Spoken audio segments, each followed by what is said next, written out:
Flower మాండ్ డల్లాస్లో ఒక చిన్న city, అందులో ఒక మందిరం, ఒకే చోట సాయిబాబా, వెంకటేశ్వర స్వామి, దుర్గాదేవి, శివుడు,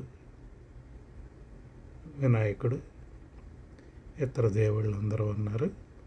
వాళ్ళతో పాటు ఉత్సవ విగ్రహాలు చాలా ఉన్నాయి. ఉన్నంతలో సింపుల్గా చిన్నగా చేశారు. ఒక పండిత్ కూడా ఉన్నారు, ఆయన పూజ చేసి తీర్థం ప్రసాదం ఇచ్చారు. తీర్థం నోట్లో వేసుకోగానే చాలా సంతోషం, ఎందుకంటే అందులో తులసి దళాలు వేశారు. అమెరికాలో తులసి దళం గ్రేట్ థింగ్ కదా. మన ఇళ్లల్లో ఉండవు, కానీ ఈ గుడి లాంటి చోట్లలో ఎక్కువగా పెంచుతారు. కొంతమంది శ్రద్ధ కలిగిన వాళ్ళు ఇళ్లల్లో కూడా పెంచుకుంటారు. ఏమైనా గుడికి వెళ్ళిన అనుభూతే వేరబ్బా.